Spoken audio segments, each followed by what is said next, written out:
Welcome to the EXP Group, one of the leading providers of business training solutions. Please enjoy this presentation and visit us on the web at www.theexpgroup.com for more information. Hello again and welcome to today's EXP training video for ACCA Paper P3 Business Analysis. Those of you that were with us yesterday will remember that we looked at the GE matrix, General Electric matrix. Today we're still on page 25, but if you go to the bottom of page 25, we're going to be talking about a very important theory. So it's vital that you're aware of this. It's another theory by Michael Porter, and it's Porter's generic strategy. Michael Porter's generic strategies. Very important. Now, Porter identifies 3 generic strategies that are commonly used in businesses to create and maintain competitive advantage. Now, what I want to do is go straight on to page 26 and look at this diagram. And this diagram will highlight the key points of Porter's generic strategy. If we start in the middle, so these are 3 types of organizations. We're going to start with the middle one. This is in the middle. So this diagram, we have the selling price here, we have our costs here, and the figure, the balance in red, represents profit. Okay. Now if we look at the one on the right, cost leadership, for example, we still sell the product at the same selling price as the one in the middle, but our costs are lower. Our costs are lower than the company in the middle. The costs are lower due to various reasons which I'll come on to in a moment, but what is important is that if you undertake cost leadership, it is not selling an inferior or a cheaper product. It is selling the same quality product as the one in the middle, but you are producing it at a lower cost. You are saving on cost. That is cost leadership. Looking at the one on the left, differentiation. Here, if we compare this one, we have the same cost level as the one in the middle, but because it is a different product, because the product we are selling has certain benefits, either perceived or actual, the selling price is higher than the one in the middle. So as a result of this, the profit is greater than the one in the middle because we can charge more for it. That's differentiation.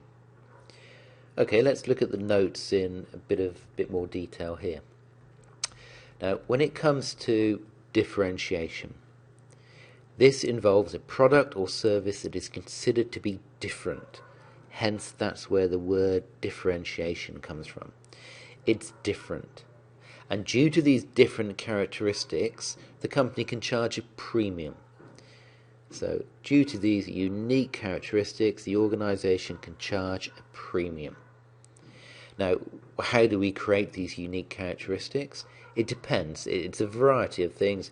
We've highlighted here design, technical features, support service, branding, etc. Now, 2 examples that we've got in the notes here. Differentiation strategy, we can say Apple computers, iPhones and iPod. They're different. And Apple can charge a premium because they differentiate by way of the branding, for example. The other example, Land Rover off-road cars. So the 4x4, the off-road cars, Land Rover is arguably adopting a differentiation strategy by trying to charge a premium because their cars are different. They're differentiated. They are specific off-road vehicles. Now, cost leadership, and again I mentioned earlier, but it's important just to sort of highlight this again. This is where an organisation produces goods at a lower cost than the industry average, but importantly, Importantly, this does not mean lower quality. So it is producing the same quality item at a lower cost, and it is not producing a cheaper, inferior product. How do we achieve low cost? Well, low cost production can be obtained by ways of economies of scale, access to certain distribution channels. Now, a good example would be Dell computers.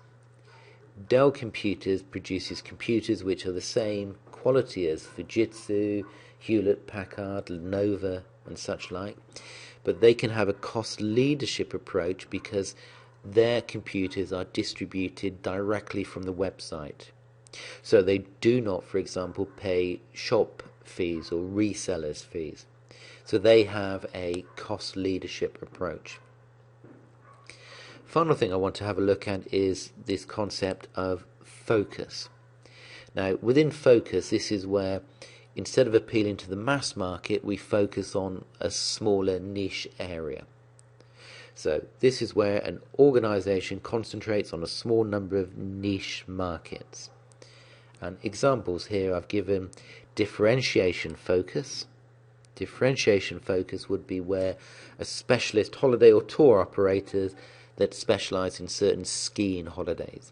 Okay, so they are focusing on the skiing areas and differentiating because that's what they do. They're the specialists in it.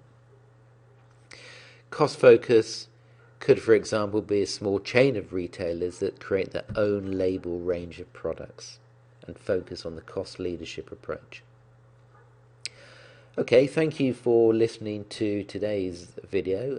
Today's video was on Porter's generic strategy, often known as the sort of differentiation cost leadership approach. Tomorrow we will be looking at the strategy clock by Bowman. So hopefully you will visit us again tomorrow, and thank you for listening today.